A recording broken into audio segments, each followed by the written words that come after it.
Hey everybody, it's Mike from the Mike Wagner Show, powered by Sonic Web Studios, brought to you by official sponsor of the Mike Wagner Show, international warring author Me and Molson Missing, available on Amazon paperback and ebook. Coming soon, Missing 2 by Me and Molson double the suspense, double the fun. Check it out on Amazon. Watch Brother Sweet Psalmist by Serena Wagner, based on the life of David, now on Amazon. Keyword Sweet Psalmist Serena Wagner. Also brought to you by the Sensei Swaying Eric Diamond with his latest All of Me, with new music coming soon to your favorite platform near you, ericdimemusic.com. Make sure you check it out today. We're here with a very terrific gentleman, a great story. He's an author and licensed professional counselor, helping people overcome lingering effects of past trauma and enabling to help find peace and thrive in their lives. I'll talk more about that. He has a unique gift called HSAM. And what does that mean? You'll remember pretty soon after this, and one of the fewer than 20 people with that trait. And also, he's a research subject at UC Irvine, author of over 20 books, including self-help trilogy like with Heal Your Memories, and also shares inspiring stories of 12 to 15 people overcoming trauma and more. Has a new book out, which is about discovering the secret to unlocking happiness every single day in a heartfelt, humorous guide to basically, finding joy. The book is called Happy Every Day. Live, ladies and gentlemen, Plus Studios from beautiful Atlantic City, New Jersey. Outside of it, the amazing author, licensed professional counselor, author of 20 books, including Happy Every Day, Simple Steps to Life of Fulfillment. Ladies and gentlemen, multi-talented Frank Healy. Frank, good morning, good afternoon, good evening. Thanks for joining us today. Yes, it's a pleasure to be here. Well, it's great to have you on board, Frank. So you're an author, licensed professional counselor, helping people overcome lingering effects of past traumas and able to help people find peace in their lives. Unique gift of HSAM, which is highly superior autobiographical memory. We'll talk about that. And one of a fewer than 20 people with the trait. Also research subject at UC Irvine, author of 20 books, including self-help trilogy, Heal Your Memories. And also a new book is about discovering the secret to unlocking happiness every single day in a heartfelt manner, called Happy Every Day, Simple Steps to a Life of Fulfillment. Before getting on, Frank, tell us how I first got started. Well, it started when I was not quite 6 years old. I was homesick from kindergarten for a week with the chicken pox. Oh, no fun. Oh, no fun at all, because it made me too sick to even be up playing with toys. So it just so happened that my Uncle Billy down the street had just given me a calendar for the year 1966. So how I entertained myself that week was I'd look at the calendar, and in each block for each day, I'd picture what would be on primetime TV that night, and I'd play the coming in my head.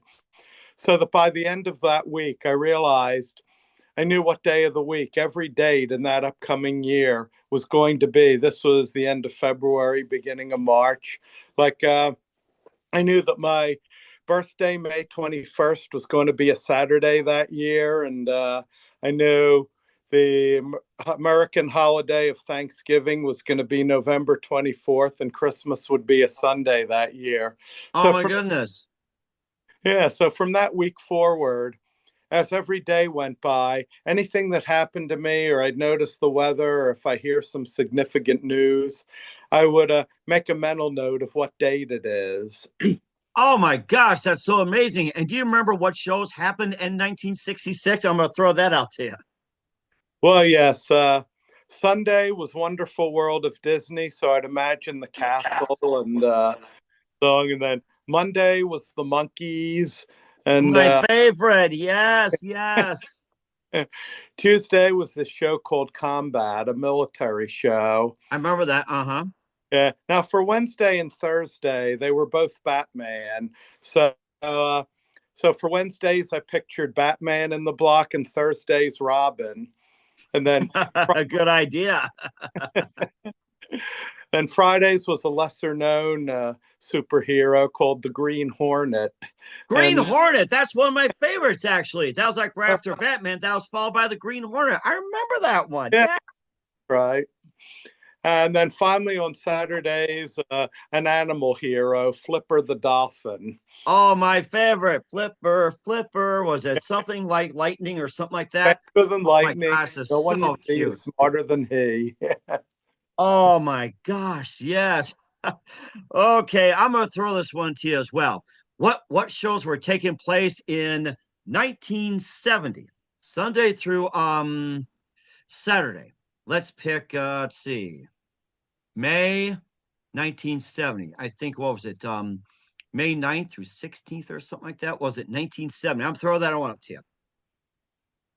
Well, on Saturdays, well, by 1970, I wasn't watching television every night of the week, but I knew the Friday lineup well. It was, the Brady Bunch had started, and Partridge Family, and so I knew the Friday lineup, and well, I know Disney was still on Sunday nights. That went on for years, Mm-hmm. and and well, 1970. By that time, I was more into remembering events. Like thir- Thursday, April 30th, was the night that President Nixon had elevated the war in Vietnam to Cambodia, and I remember in bed when my parents thought I was asleep. I was listening to his speech on my little radio, transistor Oh radio. wow. Okay. Yeah. And then 4 days later, Monday, May 4th, was the shootout at Kent State. Oh yes, yes. I think that was inspired by Crosby, Stills, and Nash. Ohio. I remember that song. I Yeah. got hooked on CSM Right. back then. Yes. Yeah. Wow. So I was remembering events, and I remember that we'd had a very cold winter that year. Thursday, January 8th, it got down to 2 degrees, making it the coldest day since January 29th, 1963. Oh my goodness. And then it snowed on Easter too, which was March 29th. And it started out rainy, and then in the afternoon of that Easter day, it turned to snow. Wow. And yeah, and then conversely, we had an unusually warm fall that year.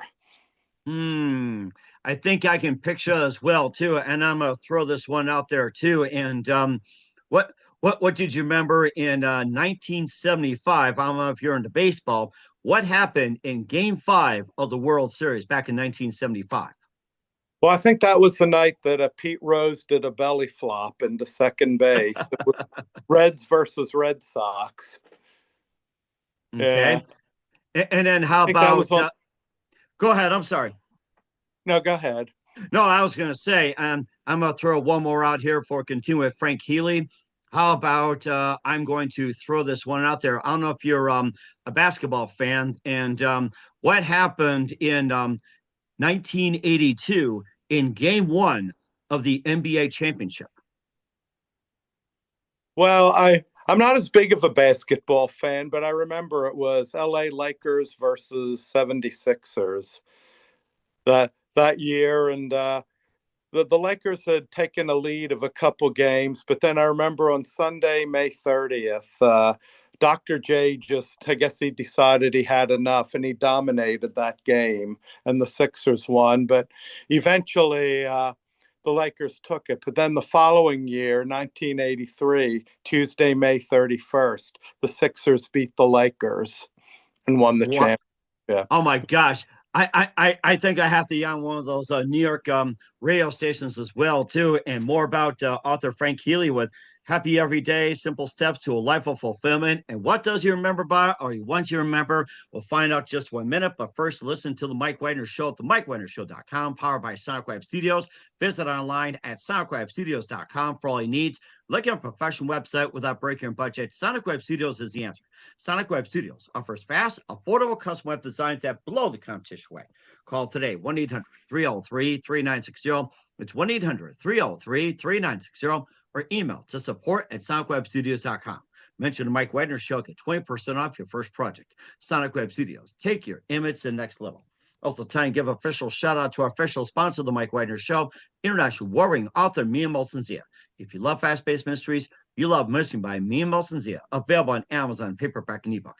Missing is fast-paced and intriguing with an unforgettable twist. Takes place in 4 countries, 2 strangers, 1 target, where truth is illusion and those who love you to first go missing. It's available on Amazon and paperback and ebook. Missing by Mia Molson-Zia has garnered great reviews and even loved and endorsed by Howard celebrities, including Joanna Cassie, Forrest Riley, and many others. So grab your copy today 4 Girls Missing by me and Molson Zia, available on Amazon. Coming soon, Missing 2 by me and Molson Zia, double the suspense, double the fun. Check it out on Amazon.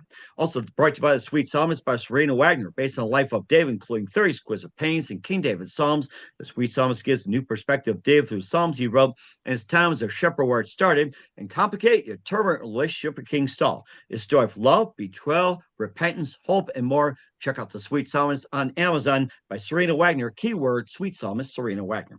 Also brought to you by Sensei Swing. Eric Diamond has released All of Me, featuring the title track, I've Got a New Heartache, Bring Me Sunshine, Strike a Match, and more. Eric's a multi-award winning artist, inducted in numerous Hall of Fames. Entertainer Album of the Year will release a new CD soon.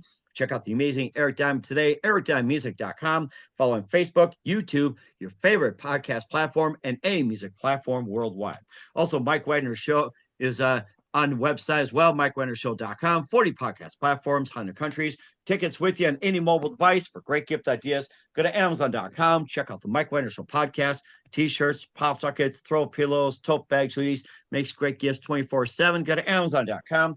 Check out the Mike Wagner Show podcast. And for more great gift ideas, go to Amazon.com/me and Molson Zia for great books, merchandise, and more. Also, follow the Mike Wagner Show on Facebook, LinkedIn, Instagram, Twitter, TikTok, Spotify, iHeartRadio, YouTube, Apple Music, BitChute, and more. And support us on Anchor FM, PayPal, and the MikeWagnerShow.com.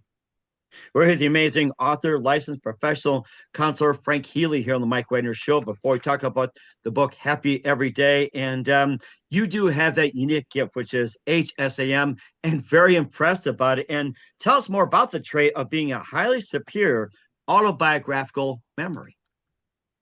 Well, it's often when people, and maybe some of you who are listening are probably thinking, that's really neat that you have that. But others of you who maybe have had a trying life might be thinking, oh, I would hate to have that.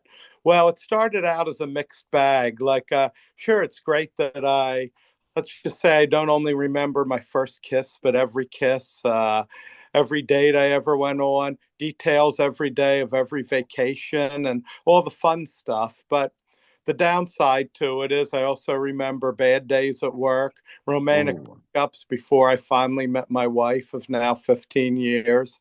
And so I got interested in studying psychology, and when I work in the field, because I thought, since I'm not going to let go of or forget any of these memories, it would be nice to be able to at least release the emotional effects of the negative ones. I would keep the positive. So, and in my self-help trilogy, which you announced, Heal Your Memories, each of those books, I interviewed 12 to 15 people who had had some horrific traumatic things happen in their life, including things like school and workplace bullying, rape on the streets, career sidelining injury, and just all kind of growing up in a war zone and all these horrific things. But now they're happy and thriving. And then in between all those interviews included exercises, mostly of a meditation visualization of nature, that the reader can do to help themselves expand the good feelings from the good memories and eliminate or at least lessen the feelings from the bad memories when they pop up. Okay. And also, too, you talk about with being highly superior autobiographical memory. Did that get started when you were a research subject at UC Irvine? Did that get started there, or was that a term that was coined many years ago, or did that get coined when you first got on board? Well, it got coined when they'd been studying. I was the 12th subject, and they had been studying people for 11 years. This one lady, they studied her exclusively for about 5 years. Since 2000. And then I found out about it Friday, May 9th, 2008. I was watching the show 2020, and the study, they showed the study, and they said, if you think you have this kind of a memory, please contact us. So at the time, my memoir, which I've since revised, I had published it a few months earlier. And so I sent them a copy. And then over the course of the next couple of years, they gave me some phone tests where they'd either throw a date out like March 24th, 1989, and I would say, yeah, that was Friday before Easter, and it was the day of the Exxon Valdez oil spill in Alaska. Or else they might say, you know, when was the big oil spill in India? Yeah, Monday, December 3rd, 1984. Oh, So wow. after 4 sessions of them, they invited me to come over and be studied further. So on Wednesday, I think by that time the term had already been coined, highly superior autobiographical memory. And, you know, me being a writer and having won the English award at my junior high graduation, I would have preferred to just call it superior autobiographical memory because I'm a stickler for grammar. But it's still, it gets the idea. Yeah. Mhm. So Mhm. so And do you think the highly superior or biographical memory could that be like genetically linked, chemically linked, or is it just something that just builds over time? Well, I always believe that it's built over time, but after being studied at the university, they part of what they did was a CAT scan, and they found that my they found that myself and the others' brains are the frontal lobes, which is where you do most of your thinking, are almost twice the size of the average person. So Really? there must be a genetic component. And Mm. as far as family, well, I have an uncle who was a lawyer, corporate lawyer in DC, who remembered every one of his cases, and he remembered floods at the Jersey Shore and significant events in sports. And so have them. And my sister, Jennifer, is really good at remembering what she and her friends wore at all their college events and things. So there is some of that. In fact, I found that from my mother's side of the family, they seem that they seem to have it the most. And you know, but I just got it in spades, this ability to remember the dates. And yeah, so that's, I mean, I grew up in a family that really emphasized intellect and school. So, you know, so it was you know, encouraged to develop our talents, everything we're good at. And so I just kept working at it. Of course, it never seemed like work to me. It was so voluntary to do Hmm. this. And it sounds like a lot of fun too. That you like to help people overcome. You enjoy helping people. And was it one precise moment that simply influenced you into becoming an author? Well, for years I wondered if I mean, even though I chose psychology and become a good counselor, I wondered if maybe people have told me time and time had told me time and time again, maybe I should have been an accountant or something to do with numbers. But I tried accounting in high school and never touched it again. It was very boring to me. I believe it. Uh-huh. And so it was, but I thought, well, maybe if I wrote this book about it and it circulates to the right people who can do something with what I have. And after the study, I really realized that it was validating to me I because now I realize it has more to do with autobiographical and remembering events than it does with being good with numbers. I see. And I think you really had emphasized the point, talk about events, what happened on this day, that day, and everything like that, having nothing to do with numbers and everything else. And you also not just with the self-help trilogy, Healy Memories, you also have a series of emotional intelligence books, which is basically skills for the 21st century, and also for relationships, for families, for workplace, and it's a state of mind and the unquiet sea. And tell us more about those. Okay, well, I was inspired to write those books when I've seen through my counseling and life experience how many people just don't know how to live. And I thought, well, back in the 1990s and 2000s, there were the Dummy series and the Complete Idiot's Oh, I Guide. remember those. I think I did have a few somewhere. I have to dig those out after this. So, Yeah, so I thought a lot of people just don't know certain things. So I thought emotional intelligence. I mean, it's good, and we're certainly not taught how to be emotionally intelligent in school, and some people don't learn it at home growing up either. So I thought people who just haven't had the success in their life that they wanted, maybe it's just that they don't know certain things about how to be emotionally intelligent. So that inspired those books. And I also I wanted to write at least one novel in my life. And so The Unquiet Sea came about from that. I mean, I took the great courses for my birthday one year. My mom gave me a CD with a novel writing course because oh, I had so nice, nice. interested in doing this. And so I wrote, it's a book about, now it might seem kind of self-serving, but I had learned a lot about writing and catering to the audience. There has to be some tension. There has to be a problem that the protagonist has, and he or she Hmm.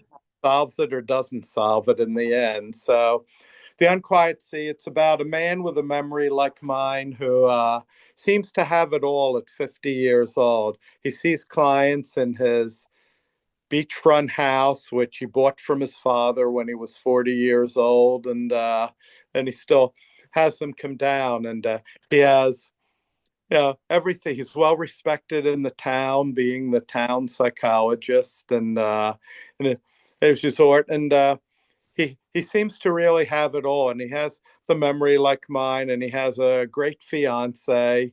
But then when I made everything historically accurate, in one week in August of 2011, he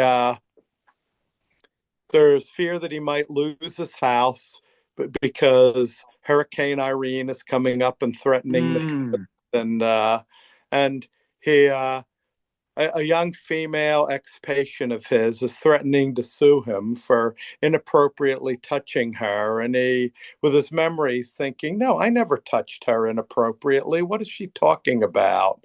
And that's the whole thing where her overprotective family created this crisis. Mm.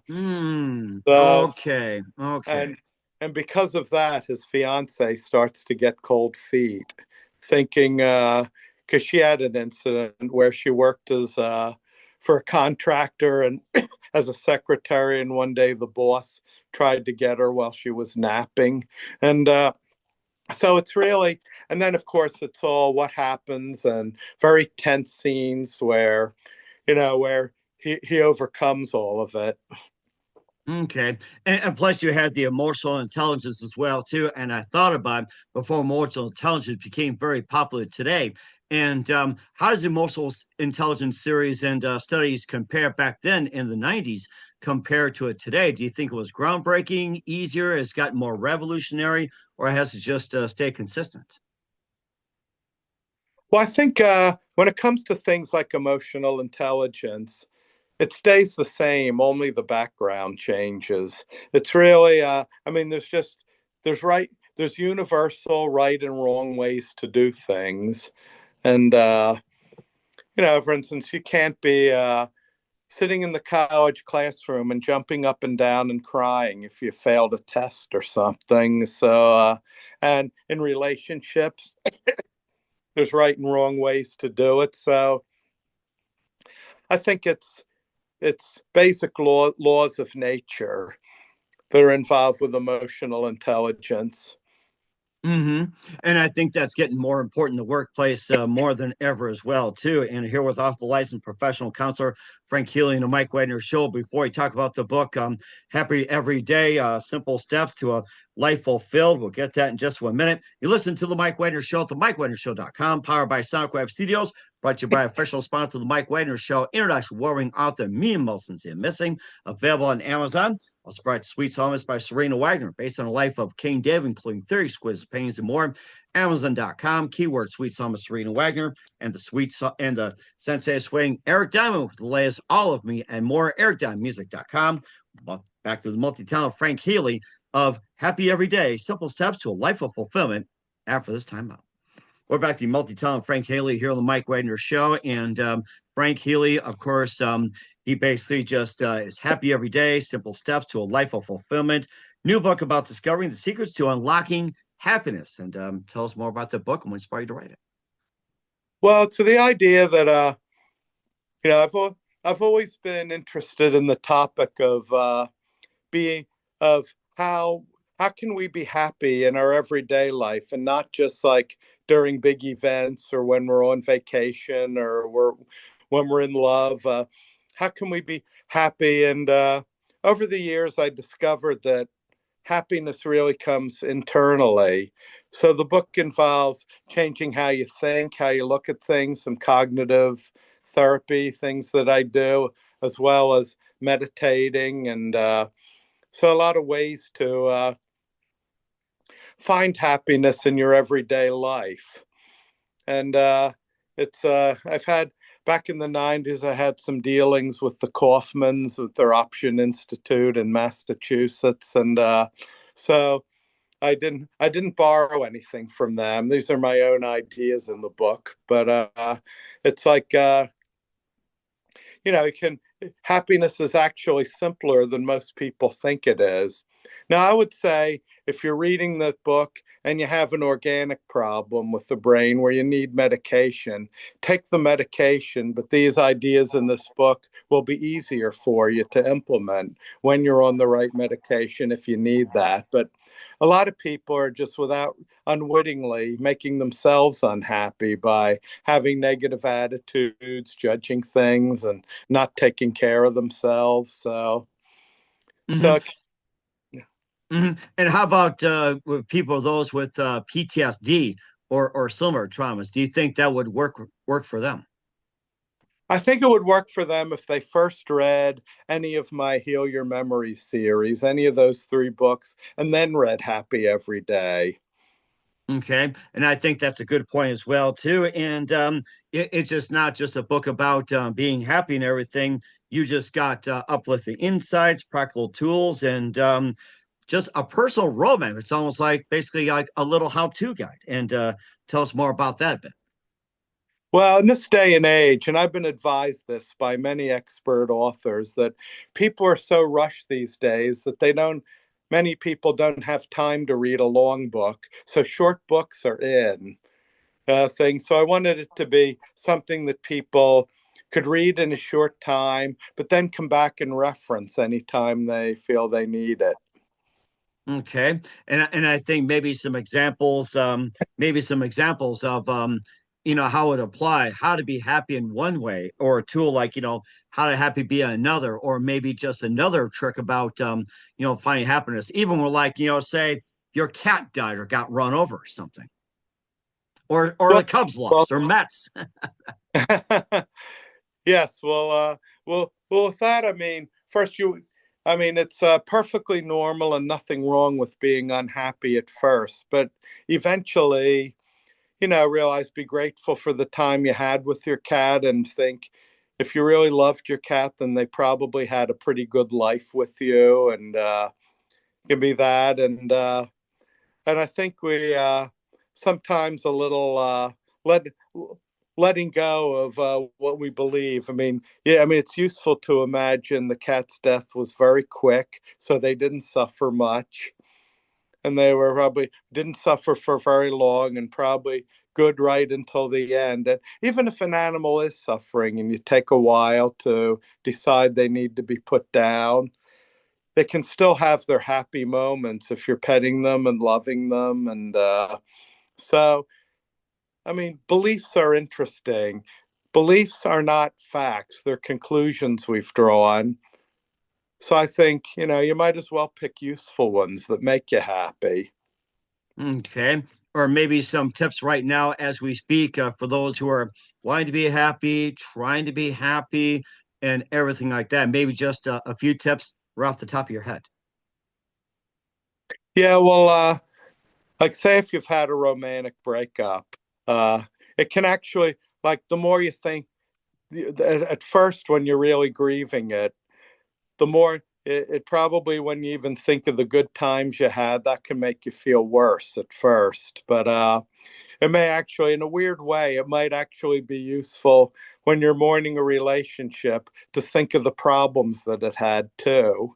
Because then you think, well, okay, so it wasn't perfect, and maybe I'll look for, and it's helpful to make a list of what you liked and you didn't like about that person in the relationship, and then go for somebody who has more of what you like and less of what you don't like the next time. Okay. And how about careers as well, too? That people are changing careers. People like their jobs, people hate their jobs, people hate their careers, but then also they feel stuck in a job, stuck in a career, and everything like that. Maybe just a bit of insight on how to change your career or change your job or try to be happy. Well, it's if you're just a little unhappy at your job, you can probably change your thinking about it to look at the positive aspects, and then the negative might not seem so bad. But if you really really hate your job, then it'd be important to take an inventory of what don't you like. Might just be the boss, or it might be you don't like the work, or anything. And some people might not even like the atmosphere. Like if it's an old rundown building and they like aesthetically pleasing environments, so it can be a lot of that. And then it's possible to change careers. Like after I got my master's in 91, from 92 to mid 95, I worked as the director of a partial program. That's Mm. where clients go through 2 to 5 days a week for all day therapy. And I hated being an administrator. I'm better at being a counselor and like it better. So I actually did switch careers then. And I was lucky that I already had the education and degree to get into counseling.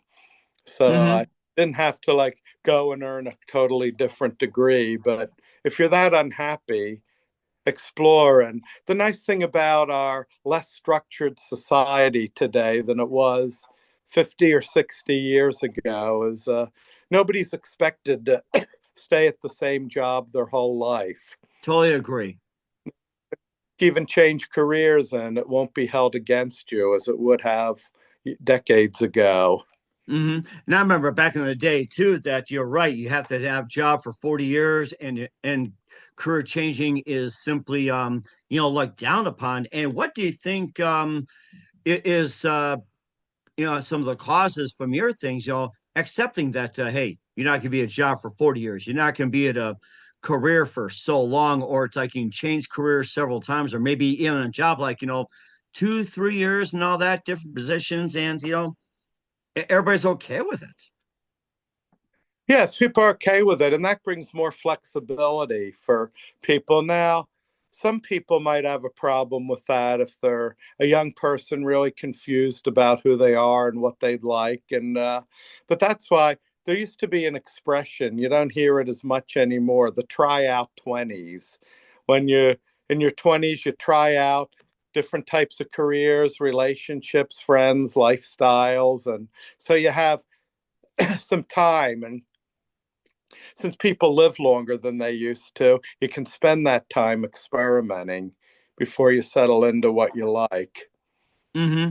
And how about some of the people you talk about the 20s? What about those in like you did a 30s? What about 40s, 50s, 60s, or maybe in the 70s and beyond? Well, you can still, if there's any aspect of your life you don't like say if somebody's widowed or widower, they can maybe, I mean, they need to go, I mean, they can mourn, as I said before, but some ways to make mourning less painful, as I alluded to.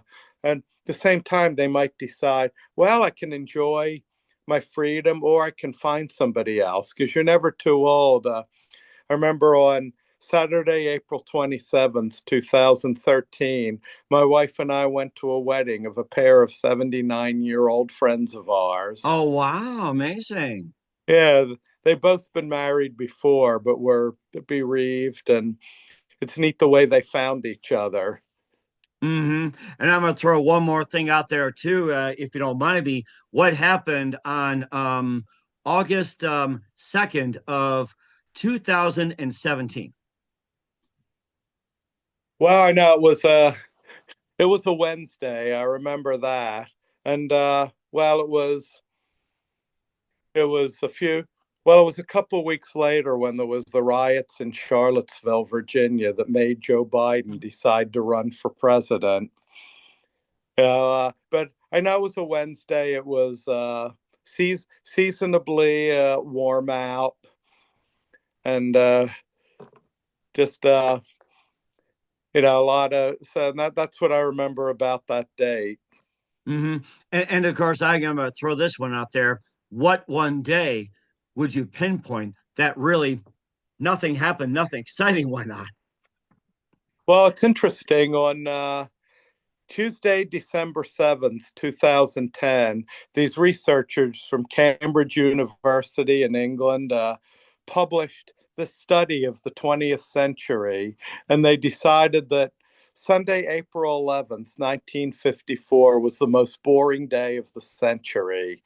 Really, There was what happened?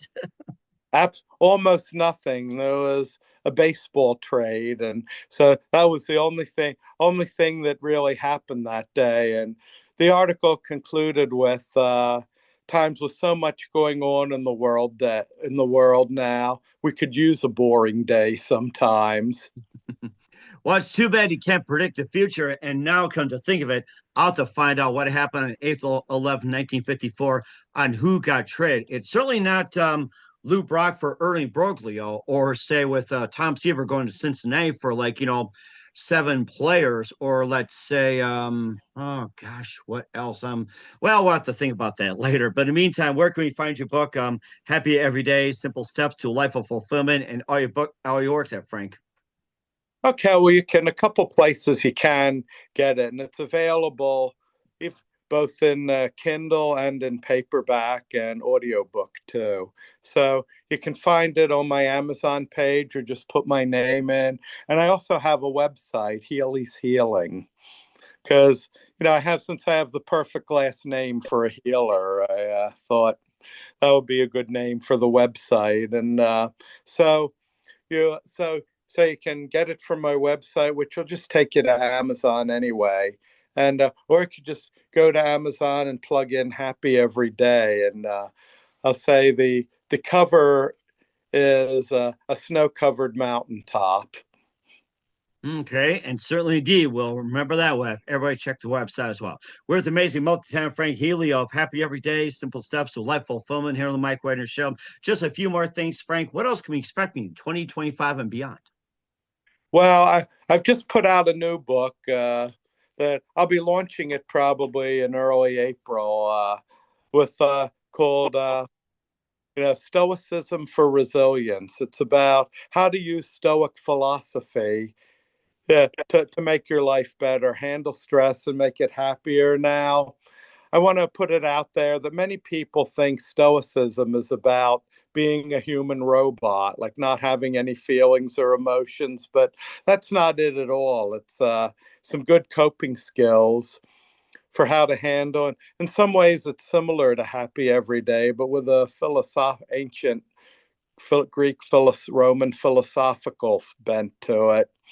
And that just came out, and I'm hoping to do at least 4 to 6 more short reads within 2025. Oh, that's great. We're certainly looking forward to that, Frank. And who do you consider biggest influence in the career?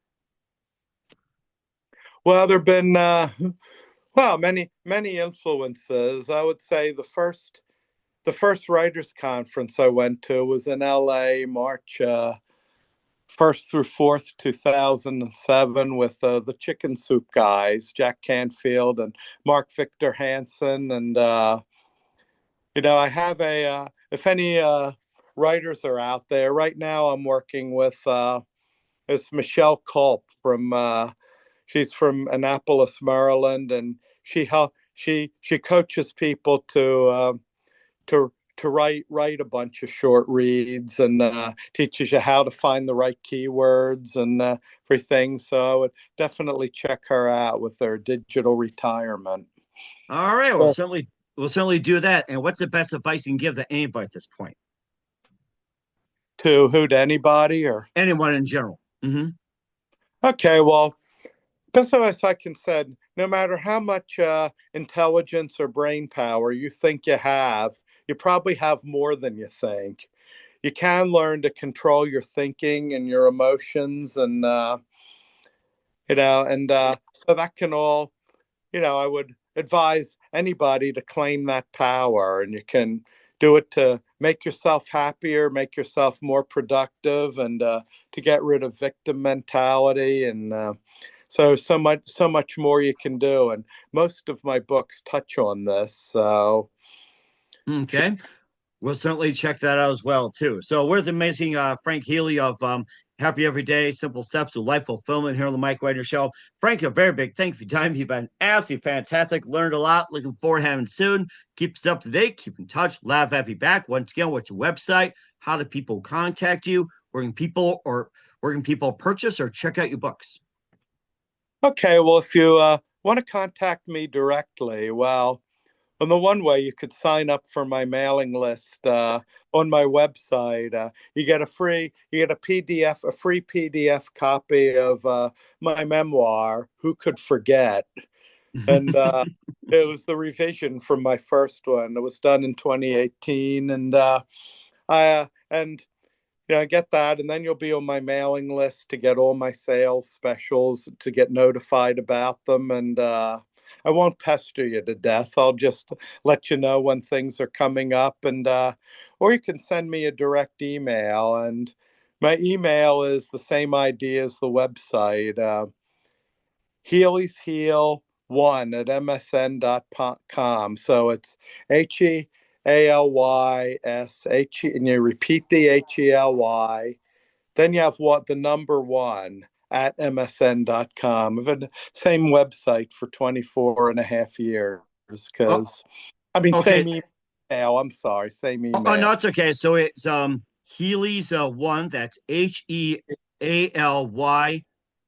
Healy's Heal one. You repeat the heel. Okay, Heal. so I'm writing this down for everybody. So Healy's Heal one at msn.com. That's right. Okay, great. We want everybody to get in touch with him with that. Once again, Frank, a very big thank you for your time. You've been absolutely amazing. Learned a lot. Looking forward in soon. Keep us up to date. Keep in touch. Love to have you back. We wish you all the best. And Frank, you definitely have a great future ahead. Yes, that was a pleasure.